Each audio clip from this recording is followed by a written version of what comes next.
So I am going, this is my new ironing board cover, by the way. I made it out of some fabric that a student gave me. So anyway, I am going to iron my lining fabric. I figured out how much I need, and I actually bought more than I need, but I don't want to iron more than I need right now. So I'm going to go ahead and give myself some little guide marks so that I know how much to iron, and I don't iron more than I need, but I definitely need to iron it before I try cutting it. So I'll put some little safety pins there just to let me know. And then I'll do the same thing to the other selvage. And I bought this fabric because I thought it would be easy for us to see the right and the wrong side on camera.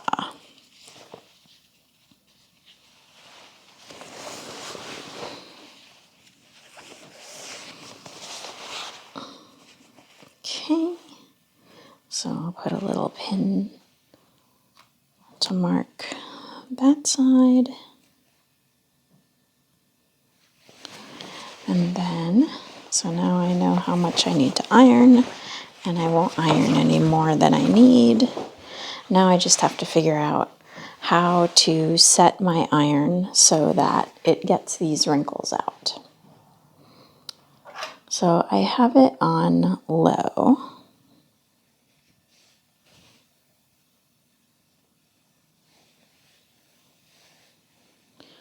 And I'm using my own iron at home.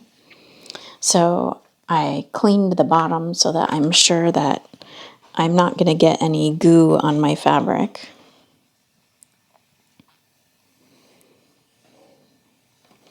And I just need to check every so often and make sure the fabric isn't getting goo on my iron. And then, of course, the best way to protect both your fabric and your iron is to use a press cloth.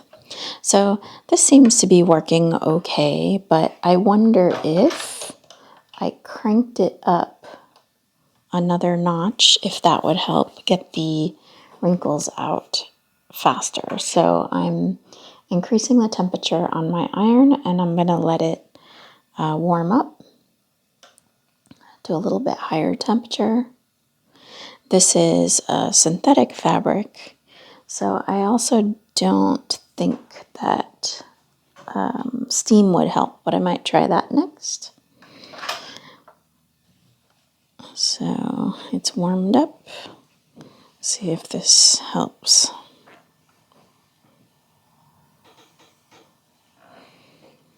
When I'm pressing yards of fabric, as I often do, I fantasize about having one of those big press machines that they have at dry cleaners, where you could press like huge swaths of fabric at once.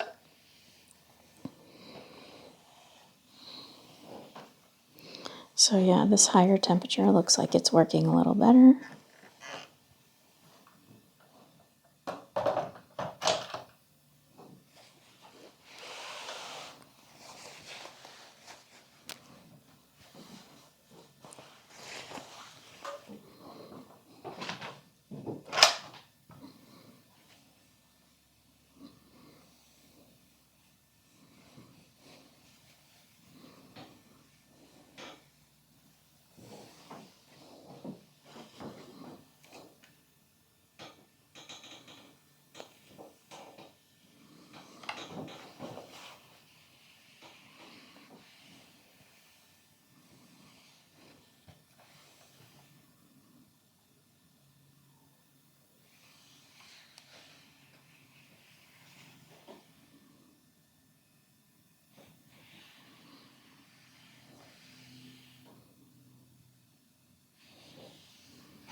gonna use a little clip to hold my fabric so it doesn't slide off the ironing board.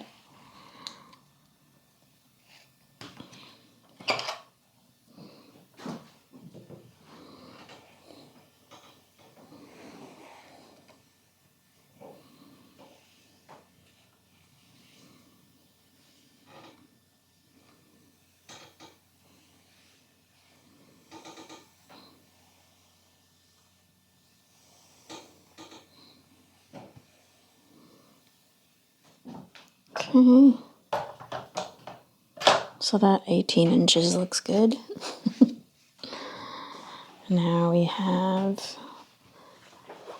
the next.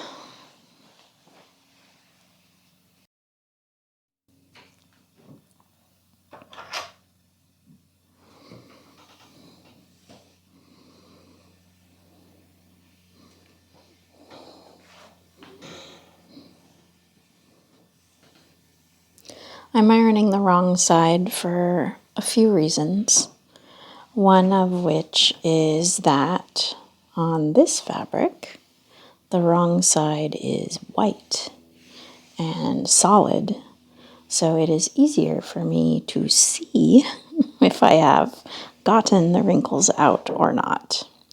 And then the other reason that I'm ironing the wrong side is that because I have, maybe not so wisely, chosen not to use a press cloth, I'm less likely to do, if there's any damage, I can catch it on the wrong side and maybe not ruin the right side of the fabric. If I was using one of the common irons, that by common I mean like used by more than one person, like the ones that we have in the classroom at PCC, I would definitely use a press cloth. I would not put an iron directly to my fabric in that lab because a lot of people use that iron, and I wouldn't want to be the one to do any damage to the iron and wreck it for somebody else. And sometimes you don't even know you did it.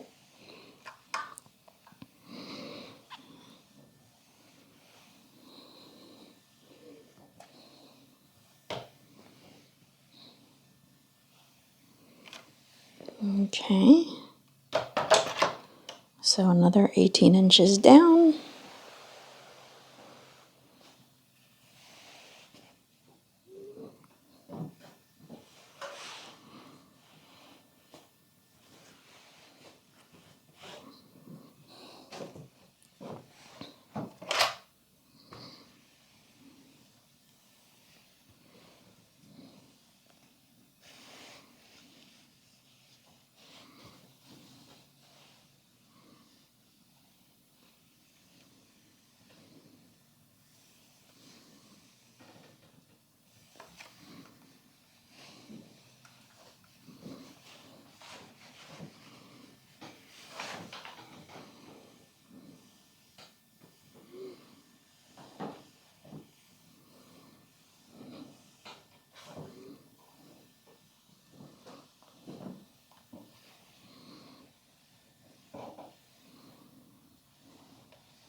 Okay, I should be getting close. Ah, there's my pin. So I'll show you. Move this way so you can see. So there's my pin telling me that I don't have to iron any further than that.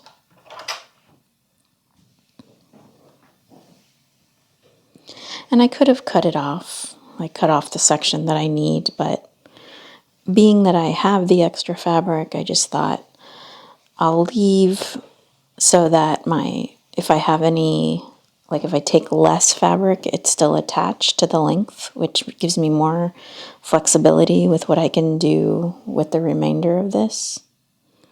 And then also, what if I need more than what I thought I did? What if I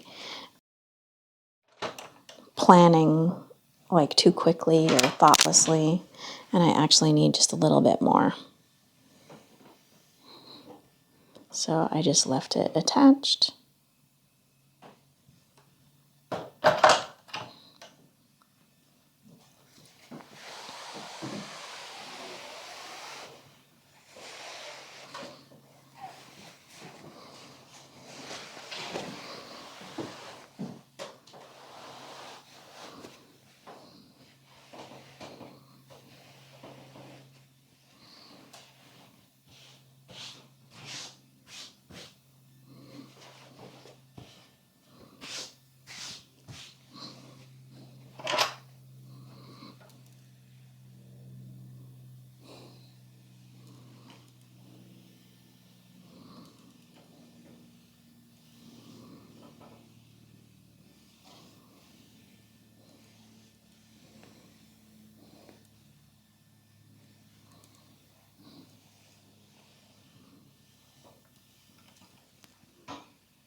All right, so I have pressed the lining that I need for my flounce dress. And now I'm gonna go lay my fabric out and put my flounce dress lining pieces on the fabric with the grain lines in the correct direction and get ready to trace it off.